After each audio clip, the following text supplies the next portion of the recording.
Okay, now we can record. Hey, Iris. Okay. Hey, everybody, and welcome. This is the second, sorry about that. Start again. Now I can see what I'm doing. Welcome to the second installment of Sisterhood's Summer Film Discussion Series. That's better. Today's film is The Sons of Liberty, that I hope you all watched. And it's the story of Chaim Solomon. Now, this is a jacket from a book that's about him. We believe this is what he looked like. And to go up, in 1975, the United States Postal Service, I'll move it closer, issued a series of stamps commemorating heroes of the American Revolution. And this is the one they issued for Chaim Solomon.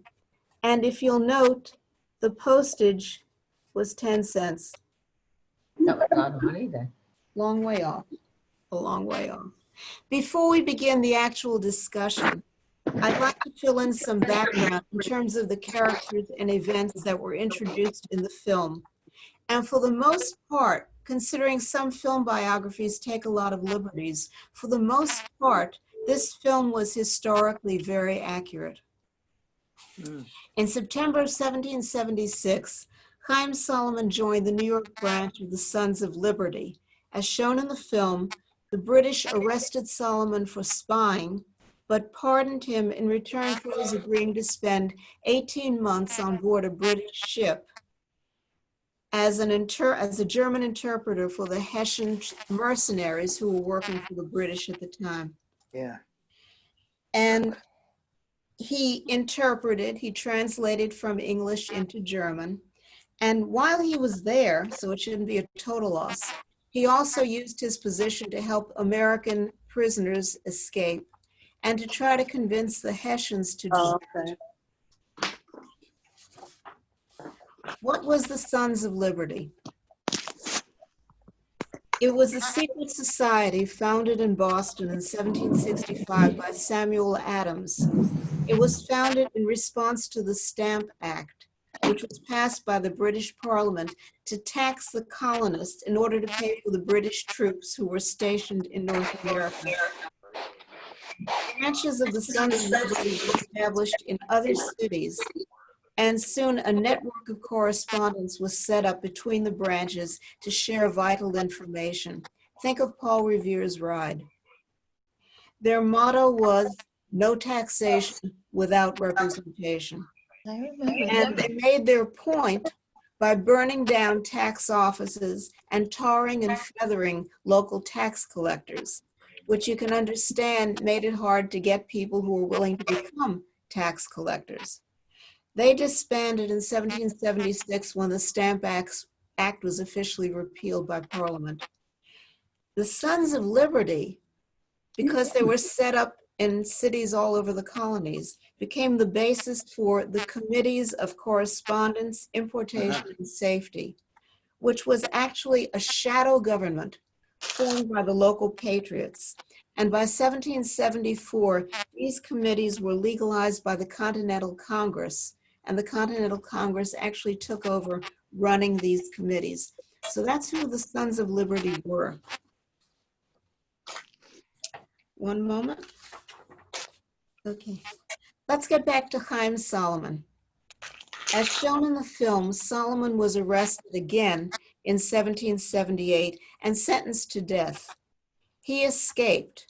There are no details in the film of how he escaped, and unfortunately no details in any of the research I've done. But nevertheless, he escaped.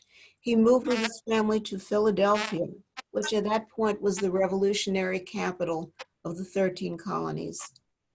In Philadelphia, he served as agent to the French consul and paymaster for the French forces in North America. France took a very active role in the American Revolution and supplied much needed financing, soldiers, officers, and battleships, and that became crucial in the battle for Yorktown. Yep. French help, actually because of the French help, the Americans succeeded in winning the battle for Yorktown, which effectively ended the war. In 1871, Solomon began working exclusively with Robert Morris, who was the chief financier of the American war effort. Who was Robert Morris? He was a signer of the Declaration of Independence, the Constitution, and one of the founders, along with Alexander Hamilton, of the American financial system. He is shown briefly in the film along with George Washington, discussing the very dire financial straits of the war effort. The film focuses on the year 1781. Why was the year 1781 so crucial to the American Revolution? In 1781, the revolution was failing for lack of money to pay and supply the soldiers. And this is mentioned in the film. The soldiers were deserting. They had no money, they had no clothing, they had no food. They said, bye. And no shoes. And no shoes, nothing. The Continental Congress established the position of Superintendent of Finance for the 13 colonies to provide supplies and payment for the Continental Army, and Robert Morris was appointed to this position. Working for Robert Morris, Solomon brokered the sale of bills of exchange to American merchants, converting French financial aid into much needed cash. And Solomon worked for Morris pro bono. In August of 1781, the Continental Army, supported by French forces, began the campaign for the Battle of Yorktown. This was the final and decisive battle of the American Revolution. Washington's war chest was completely empty, and the Continental Congress had no money, and even worse, no credit. They couldn't even borrow money. As shown in the film, Washington orders Robert Morris, send for Chaim Solomon. Solomon raised $20,000 for Washington, who was then able to conduct the Yorktown campaign, forcing a British surrender. And in the film, we see a scene in the shul on Yom Kippur where the rabbi pauses the services because there's a message from George Washington. And in the film, we see everybody willingly contributed even their entire annual income to the cause of the revolution. Technical moment here. Okay, let's take a look at some historical footnotes before we get to the actual discussion. Between 1781 and 1784, Chaim Solomon continued raising funds for the new republic, actually. He helped provide over $650,000 through fundraising and personal lending. In 2020 dollars, $650,000 is equal to 9.4 billion with a B dollars. That was a lot of money. And as the film shows, he gave a lot of his own money too. Footnote, in 1776, there were approximately 2,000 Jews living in the 13 colonies, and many fought for American independence. Solomon was an active member of his congregation, Mikveh Israel, in Philadelphia, one of the oldest in the United States. And you see here, Klal Kodesh Mikveh Yisrael, and their motto, Synagogue of the American Revolution. Their motto also shows a picture of the Liberty Bell, which, by the way, was cast in England. And on the Liberty Bell, we have the phrase, proclaim liberty throughout the land. That comes from the Torah. Anybody know? Anybody? Mm-hmm. Proclaim liberty throughout the land. Leviticus. From where? Somebody said it. Leviticus. Yeah, Leviticus. yeah, Leviticus. It's in Parsha Bahar. If you want to look it up, it's chapter 25, verse 10. Proclaim liberty throughout the land.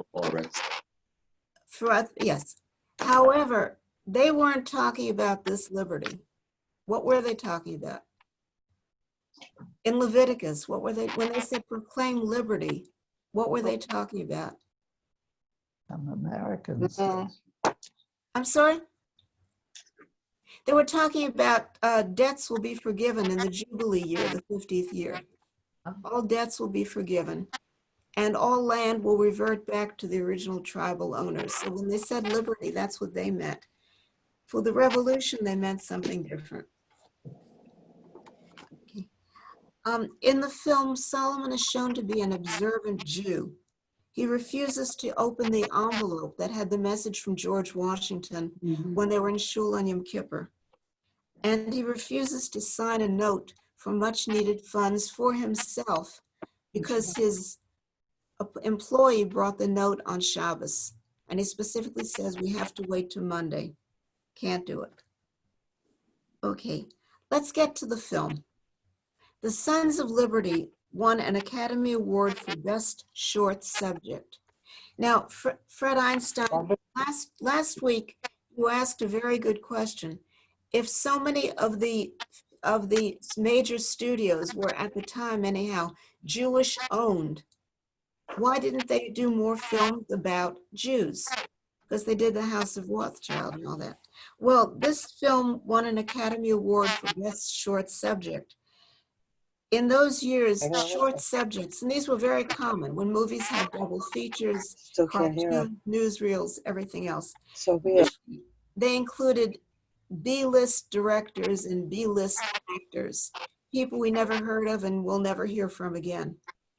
This film made by Warner Brothers was done by one of their best directors, Michael Curtiz, and one of their major stars, Claude Rains. So, Fred, in answer to your question, maybe they were trying to make a point in 1939 and finally recognizing they're Jews.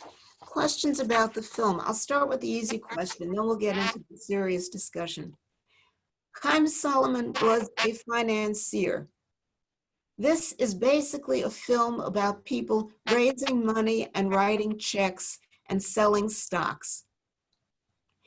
It was made as an action-adventure movie.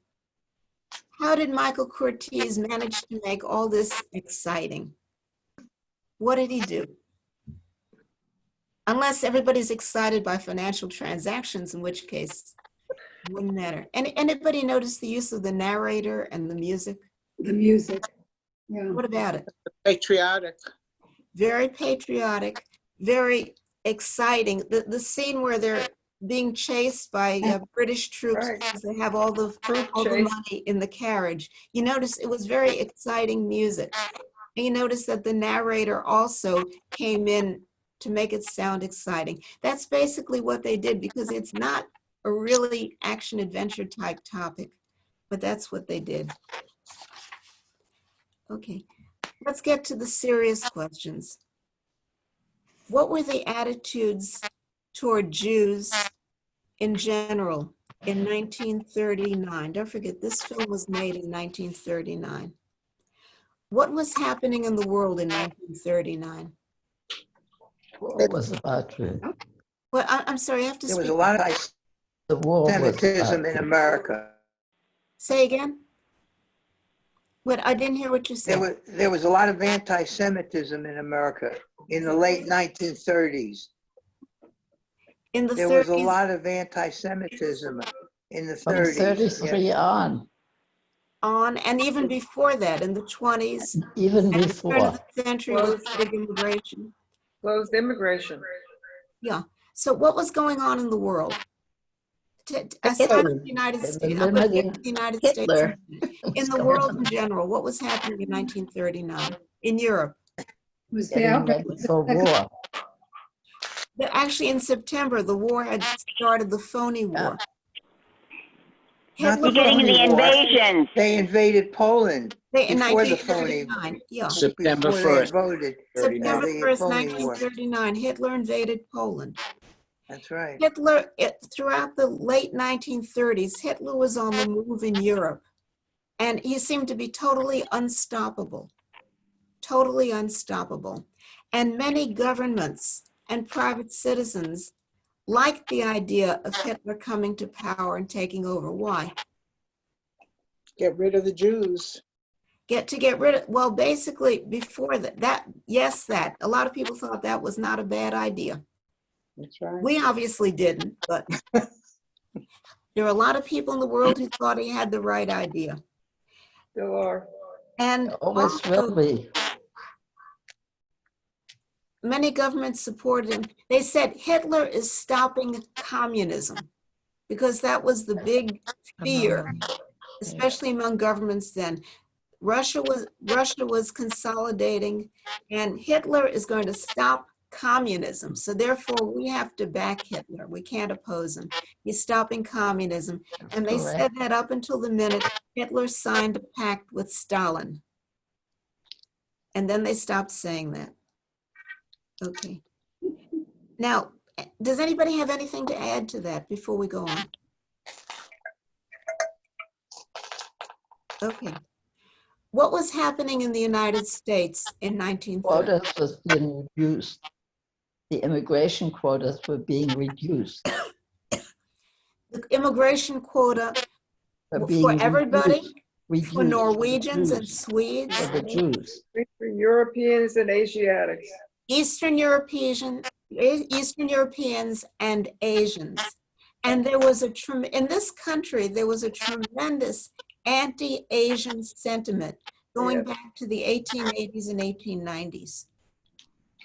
Tremendous sentiment. The yellow peril.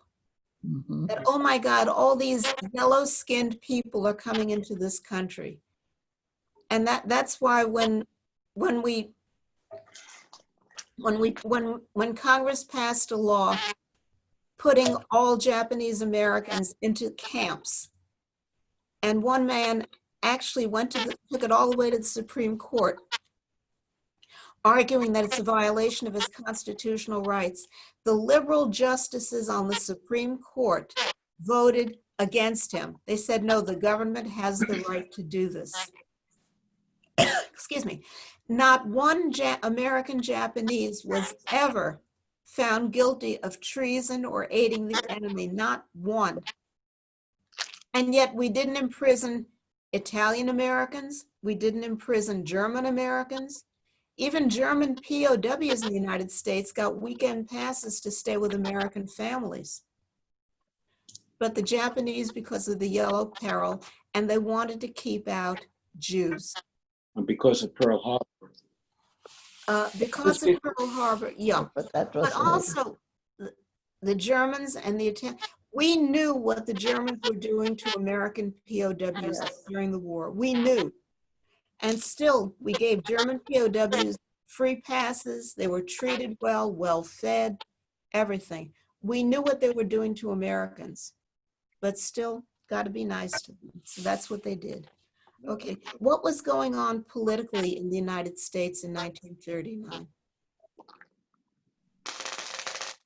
Roosevelt. it was a lot of anti-Semitism There was a lot of anti-Semitism. because And- there was a shortage of jobs and they blamed the Jews. There was a shortage of, it was still the Jobs. Depression. It was Yeah. still the Depression. And what did they say? Jews are going to take away jobs from Right. Americans. Right. And immigrants were going to take And away immigrants, jobs. exactly. Where did we hear that before? Immigrants are going to take jobs away from America. Trump. Just So we heard there was a very strong isolationist movement in the United States, which means what? Part of the isolationist movement was an organization called America First. America First. And one of their chief spokesmen was Lindbergh. Charles Lindbergh. Lindbergh was a national hero. He was venerated. I'm trying to think of an equivalent in modern times, maybe John Glenn. But he was venerated. He was a hero. And he was the spokesperson for America First. And what did they say? We don't have to be involved in European affairs. We have two big oceans separating us from Europe and from Asia. We are safe. We don't have to worry about this. And we don't want to drag the United States into another world war. Let Europe take care of Europe, and we are safe here. Lindbergh was a national hero venerated. At the invitation of Hitler, he went to Germany in the late 1930s, and Hitler wanted to show him how strong his military was. So what did they do? They wined him, they dined him. They took him to a German airfield to show him all the bombers. And then they put him in a car and drove him to another airfield. And while he was riding in the car to another airfield, what did the Germans do? They took all the planes from the first field, flew them to the next field that he was going to visit. So, And see, look, we have even more planes. Then they drove him to another airfield, did the same thing, flew those same planes to that third airfield, and on and on and on. And when Lindbergh came back, he told everybody, Hitler is too strong. We can't get involved. It was the same few planes, but he didn't realize it. He also accepted a medal from Hitler, which got him busted from his military title. It's against the law for an American in military service to accept a medal or decoration from a foreign country without advance permission from the United States. So he did Philip that, Roth. and that's it. And what did he say when he came back? Jews, by name, Jews are pushing the United States needlessly into war. And what were we doing that in his mind was pushing us into war? We were begging to allow visas so Jews from Europe can come to this country. That's what we were doing. And to Philip him, Roth. that's it. Because after all, we all know that Jews are war profiteers. And Jews are warmongers and war profiteers. Okay. It's We written talked by about, Philip Roth. what about him? Philip Roth wrote about that. Yes. But this Lindbergh. wasn't the Fought case against of America. everybody. And by the way, should anybody ask, where were the Jews when talking about the Second They World were War? not organized. No. Jews served with distinction, way out of proportion to our Yeah, but numbers. they and were not population. organized. We weren't organized. Some were still scared. Some were afraid to speak up. They were insecure as Americans. And speaking of immigrants, let's take a look at the film. What does the film have to say about immigrants that's positive? Does anybody remember the very opening of the film where it shows people on board a ship? Yeah. Does anybody remember that? Yeah. Okay, what does the narrator say about immigrants? Does anybody remember? All creeds, races. Yeah, exactly. All immigrants, all nationalities, all creeds, seeking a better life. And that's how it starts. This is why people are immigrants. They're seeking a better life. That's the very opening scene of the film. Okay.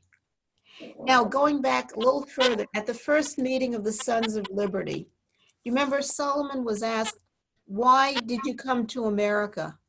And do you remember what he said? Persecution. Yeah, persecution. He said, I came to America in search of liberty, and now that liberty is threatened, I come to fight to restore it. So much for Jews don't fight or Jews don't care about our country. And during the Second World War, a number of people would say, if I don't go there, they're going to come here, meaning Hitler and the Japanese. And that was the attitude and that was the mindset, a desire to serve, a desire to fight for our country. Okay. Okay, I'm sorry, can you repeat that? Okay. On his deathbed, does anybody remember what Solomon said to his wife?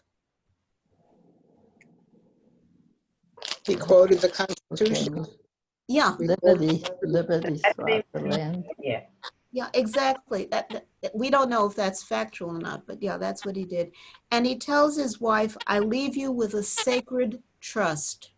Raise our children to be good Americans. That's what he says. That's because he can't leave them any money because he's broke. City. Just a question. A question.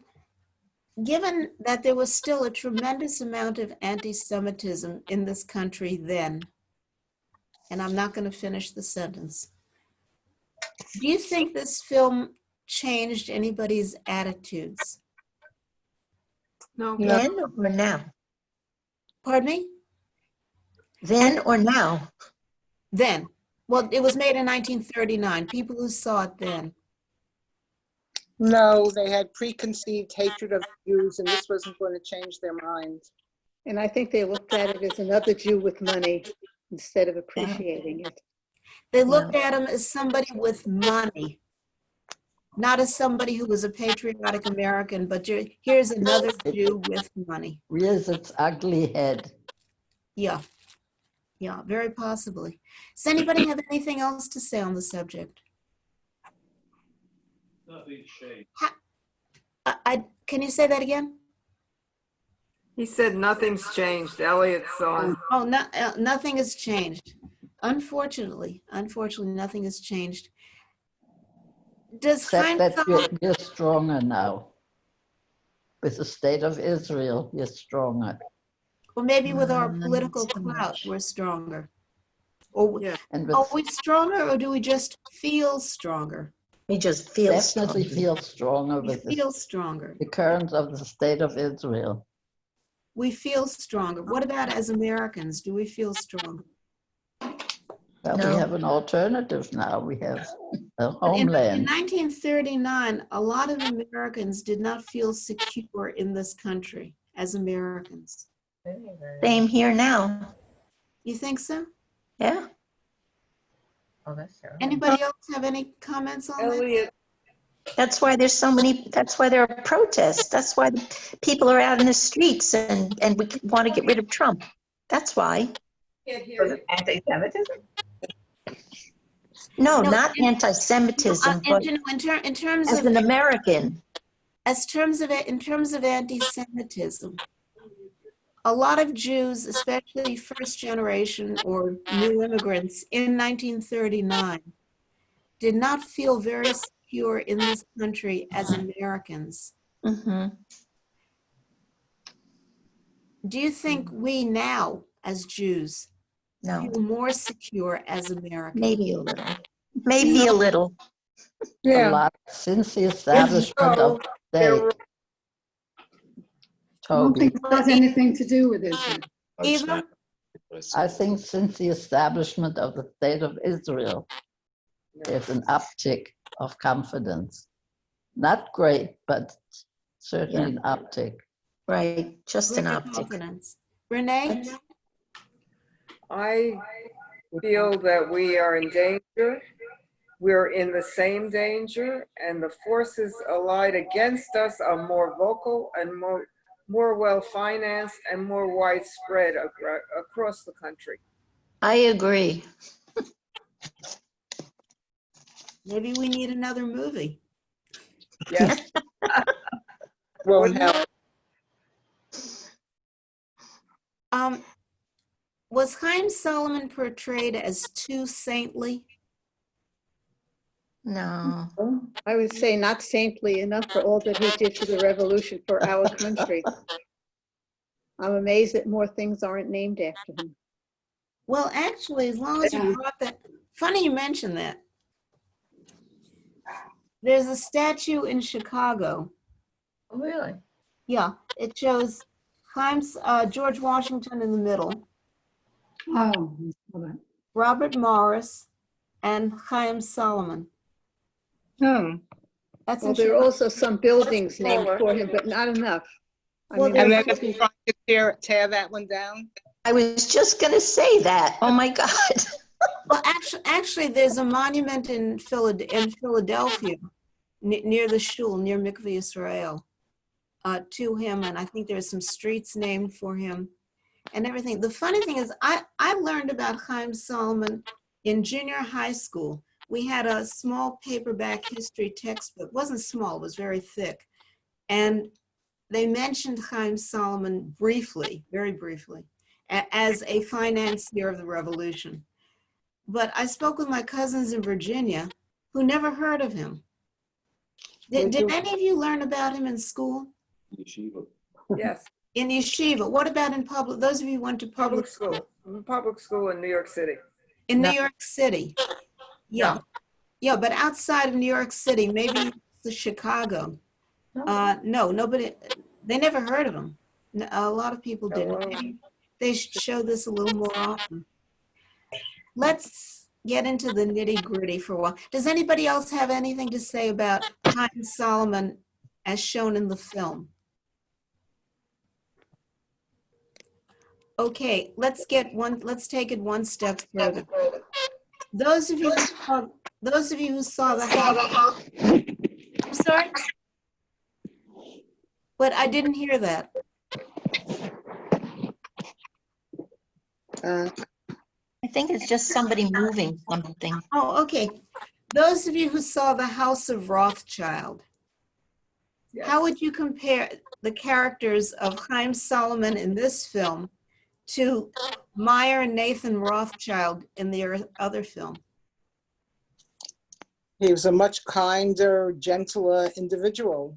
He didn't come off as money hungry or anything like that. And he came off- wasn't a dynasty builder. Yeah, I think he comes out much more patriotic. Yes. extremely patriotic. What about the stereotype of the Jew? In the first film, as I pointed out, the beginning was so bad that Goebbels actually used it in one of his films. I don't think that was played up at all. I Oh. think it was very understated. It was very understated. Here's a question. Where in the film did they mention that Chaim Solomon is a Jew? Did they use the word Jew in that film? Not at all. No, not at all. They had a scene in Shul on Yom Kippur, and And at there's the some very, people who wouldn't even know that that's a shul. yeah, that's my question. And Fred Einstein, that goes back to your original question about why all these studios that were Jewish owned, why they didn't do more about Jews. And here we have a case where Chaim Solomon comes off as a saint Yes. and an extreme patriot and willing to break himself. And every Jew in the shul, they're giving their annual income, their entire annual income. The woman in the balcony is a widow. And he tells her, that's everything your husband left you. And she said, oh, God will provide for me. I mean, how much more saintly can people get? Well, that was incredibly moving, the whole thing, if it really happened. And that on Yom Kippur, you stop a service and they're asking for money for the country, and it's approved and acceptable. Yeah, that was a very, very moving scene. But again, how many people knew that was a Jewish service? If whom Heve Mave. Well, they did say rabbi. Yeah, Yeah, they used the term rabbi. that's true. They said rabbi. Yeah. And he did say it's the holy day of atonement or eve of atonement. Yeah.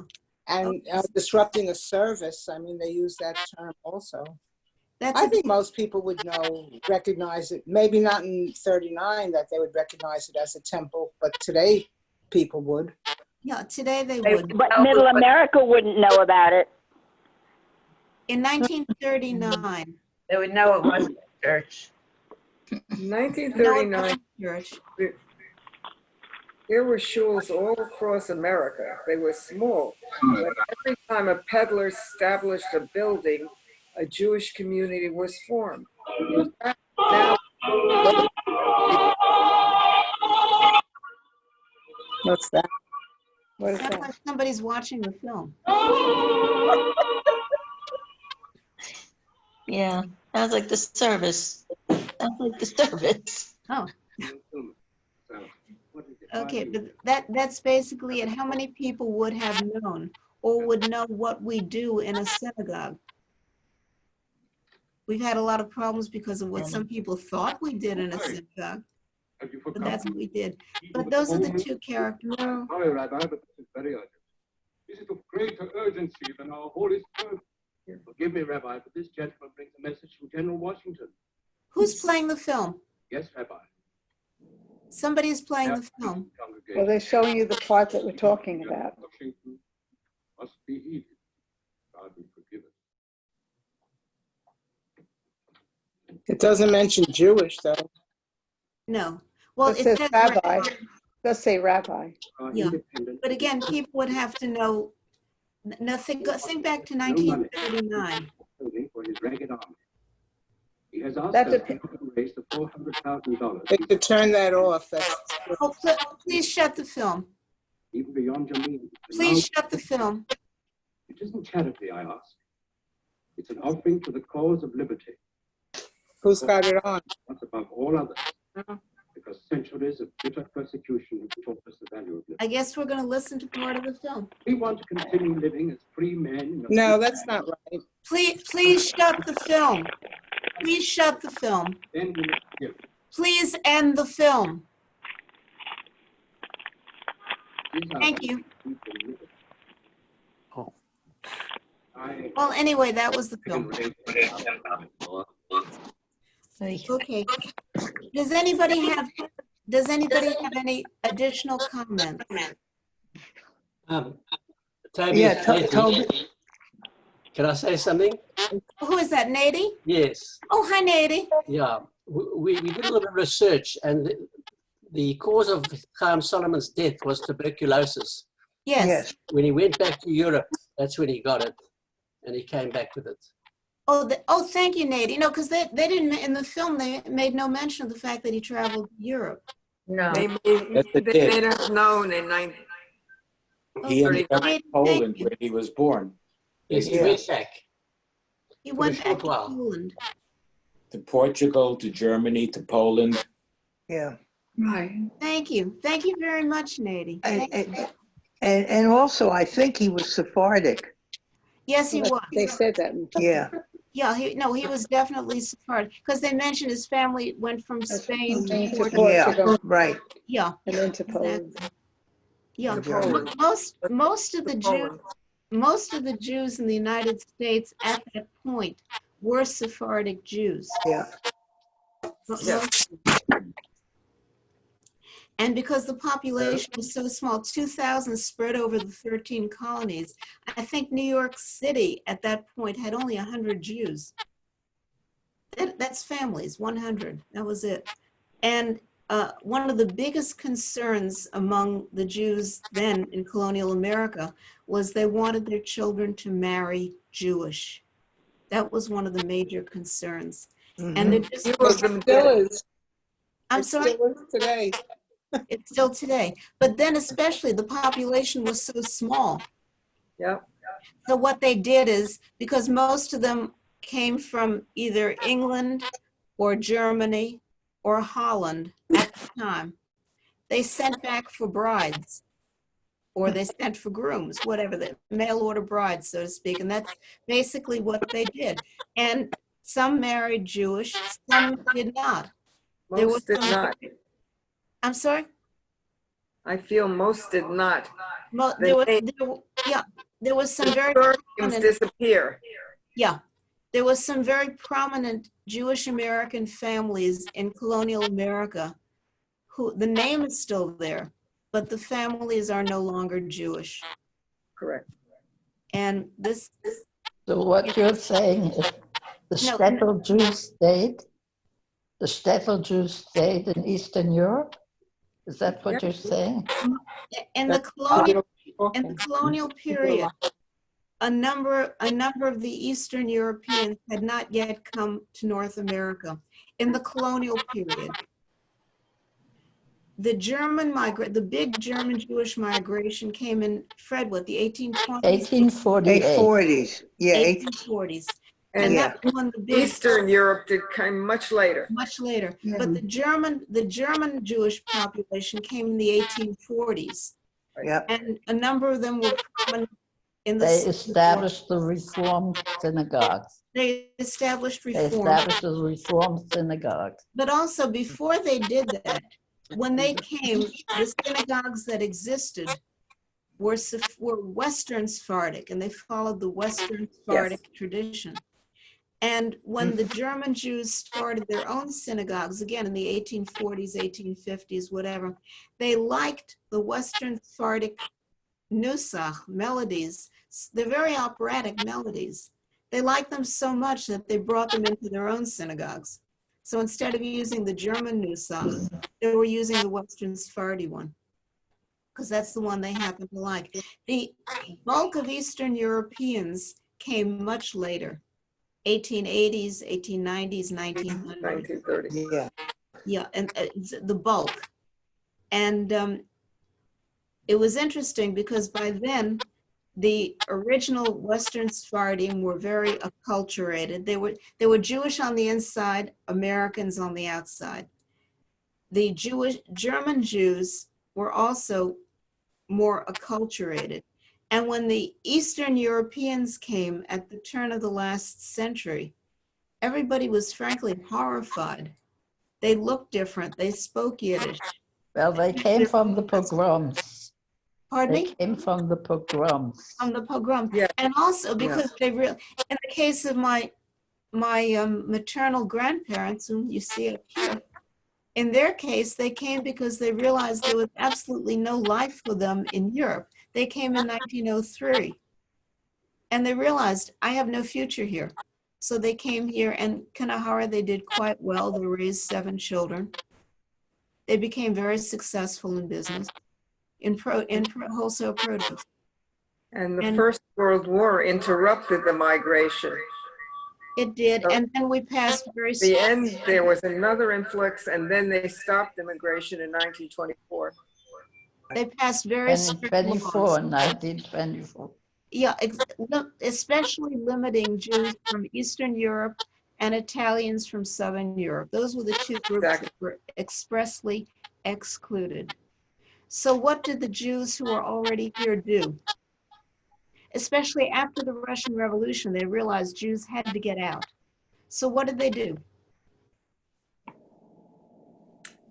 Through the There was a quota system. Through the Landsleitschaft, the Landsman Society. Yeah, but that was here. In 1917? No. No, the Landschaften were a little bit later. They It was in- established them. Yes, it was. No, they started quite early. But the point is, what did they do? They researched the law. They researched the law to see, they realized you have to get as many Jews out as you possibly can, after the Russian Revolution especially. So they found out that under the law, orphans are exempted from the quota. But they never defined orphan, never said under 17 years of age or whatever. They never defined it, just orphan. They found a loophole. A loophole. So you could be 90 years old, chances are very good that your parents are not living. So you're an orphan. It's within the law, you're an orphan. Under the law, an orphan required 2 escorts. But the escorts were never defined. You can have a 10-year-old kid and a 4-year-old kid. They are listed as your escorts. So you got these people in. And that's basically what they did. They found any conceivable loophole they could find to get people in. My father's family came from Ukraine. And one sister stayed while the older children came to America. And there was, again, the Landslide societies realized that people have to have some sort of livelihood after the revolution. So they sent people sewing machine heads. It was just the machine, no bottom, no nothing. And this way they could learn a trade. So when they come to America, they'll have a trade. Then the garment industry was very big. So they sent them a sewing machine head, and they started fixing clothes, making clothes. And then they were arrested for being a capitalist. If somebody needed a new shirt, for example, and you sent them a new shirt, they were arrested for black marketeering. So what did people do? Somebody needs a shirt.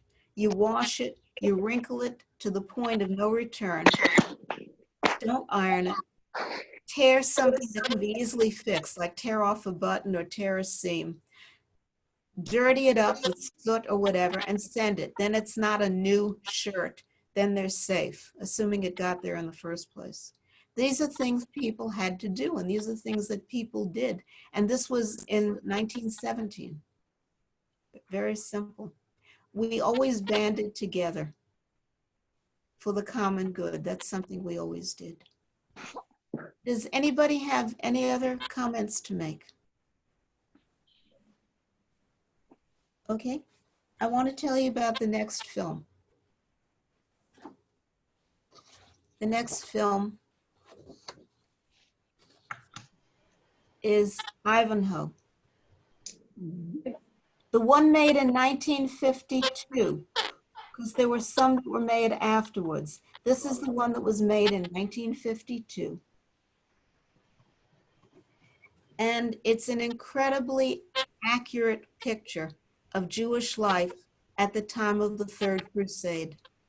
It's very accurate. It's not very pleasant, but it's very, very accurate because two of the main characters in the story are Jews.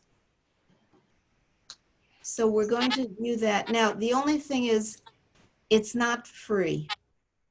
It's not free. It's on all the major sites. It's on Amazon Prime, iTunes, YouTube, Vudu, Google Play. Now, you can rent it, even if it says buy, you can rent it for $2.99. If you're on Amazon Prime, it's $1.39. When you rent it, you have the use of it for 30 days. And within that 30-day period, you can stop it and start it up to 4 times. There are 2 sites in which you can watch it free. Those sites are very problematic. One is a pirate site, and it's been banned in Britain. The other is a site with links to Russia. Yeah. Okay, never mind. I don't know if you want to open your computer to any of those sites. It's $2.99 to rent. It's not available free. I'm very sorry. It's not, but it's an excellent movie and it's very well worth it. As I said, it shows a very accurate picture, not only of Jewish life, but of how King Richard and King John used anti-Semitism among the population to secure and maintain their power. It's very, very accurate and very moving. And also you have every other element. You have action, you have romance, you have everything else that goes on with it. But it's an excellent film, 1952. We'll send out a notice by email and everything. And the date is Monday, July 20. I thank everybody for joining us and making this a successful series. We will continue this through the summer. I have a question. I hope I have an answer. This is Yeah. Elliot. 2 things. Hey, One, Elliot. is it on Netflix? Number I one. don't know. And number 2 is, why is, if you have Prime, why is there a charge of $1.99 and not free? No, it's $1.39. $1.39. Well, no, I don't have Prime, but Jamie checked it out. He said it's $1.39. Check it out yourself. It's if it's on Netflix and you have Netflix, by all means. But it's the one that was made in 1952. What is the name of it? Ivanhoe. Ivanhoe. It looks like, Oh, With it looks Robert Taylor and Elizabeth Taylor. Right. Because there have been others that were made subsequently, but this is the one I'd like to discuss. And Elizabeth who? Taylor. Yeah. if I watch a different version, is the history different? I don't know. I don't know. That's a very good question. A different version. No. I don't know because the other versions may have focused on different issues. They may have focused on different issues. I don't know. This has a big focus on the Jews. I don't know about the other ones. It may have just focused on Ivanhoe, but this also focuses on the Jews. And I didn't consider him a great. I'm sorry, you didn't consider him a great? Actor, Well, he's good in this. Robert Taylor. He's good in this one. I know.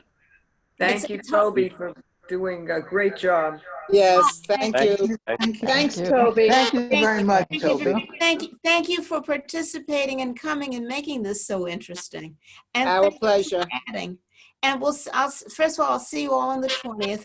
Stay safe, wear your masks. You Do too. the Stay same. well, everyone. Everyone. Be well, stay Toby. Stay well. Thank you. Thank you very much. Thank you. See you on the Stay. 20th. Bye, everybody. Bye, Bye-bye. Toby. Bye. Bye-bye. Bye-bye.